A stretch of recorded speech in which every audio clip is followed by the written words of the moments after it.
Et comme vient de le dire Victoire Ayoum, la compétition oppose cet après-midi le Cameroun et l'Égypte. Un match déjà présenté comme le plus attendu de ces quarts de finale, puisque c'était l'affiche de la finale d'il y a 2 ans.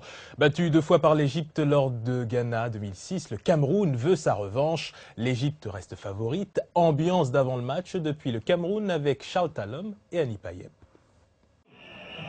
Le sentiment qui domine au pays des Lions indomptables à quelques heures du match devant l'opposé à l'Égypte est bien celui de la peur. Si les supporters camerounais sont conscients de la revanche que les Lions indomptables doivent prendre sur les Pharaons, ils sont tout aussi conscients de la place des favoris qu'occupe cette équipe dans ses rencontres avec le Cameroun. Une place renforcée au cours de ces dernières années. On se souvient en effet qu'en 2005, l'Égypte avait largement contribué à éliminer les Camerounais du mondial allemand avant de les corriger à 2 reprises lors de la phase finale de la Coupe d'Afrique des Nations en 2008 où les Pharaons vont battre le Cameroun en match d'ouverture par 5-2 avant de récidiver en finale. En plus, les prestations des Lions indomptables depuis le début de cette CAN en Angola n'est pas pour rassurer.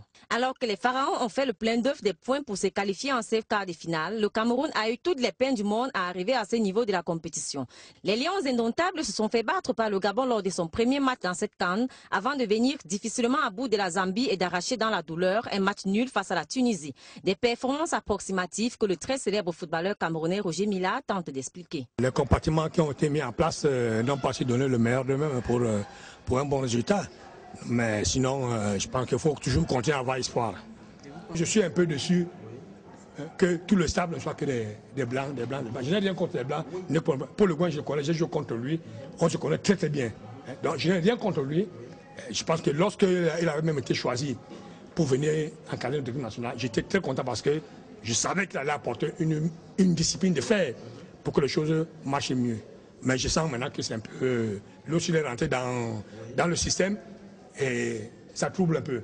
Ça dérange un peu les Camerounais, ça dérange notre équipe nationale. Des griefs qui n'empêchent cependant pas le footballeur africain du siècle d'espérer une probable victoire à condition que certaines mesures soient prises. Si nous jouons comme il faut correctement, je pense que nous pouvons gagner ce match. Il faut vraiment occuper le milieu de terrain égyptien. C'est là que partent toutes les actions égyptiennes. Et ils ont un attaquant vraiment virevoltant devant, le petit Zidane. S'il est neutralisé, et je suis convaincu que n'importe quel joueur dans le défense peut le neutraliser. Donc si tout cela est mis en place, nous avons toutes nos chances lundi de nous qualifier.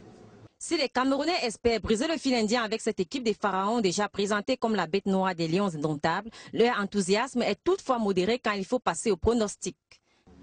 Je ne lis pas dans les boules de cristal. Je sais que le Cameroun a des capacités de gagner ce match-là. On l'a fait avec des nations plus grandes que l'Égypte. On a battu le Brésil à la Coupe des Confédérations. On a battu l'Argentine en ouverture en 90. Donc on peut battre l'Égypte. Impossible n'est pas camerounais. Nous savons tous que l'équipe nationale de la Coupe d'Afrique Angola 2010, c'est une équipe cardiaque. Donc c'est-à-dire il ne faut pas voir les matchs en direct. J'ai quand même peur de cette équipe égyptienne. Comme pour rassurer les nombreux fans de l'équipe nationale du Cameroun, le capitaine Samuel Eto'o a profité de la conférence d'avant-match de dimanche pour lancer à la presse: n'oubliez pas que le Cameroun, c'est le Cameroun. C'est quand on nous attend le moins qu'on surprend. Il y aura la bagarre ce soir. Résultat dans quelques heures.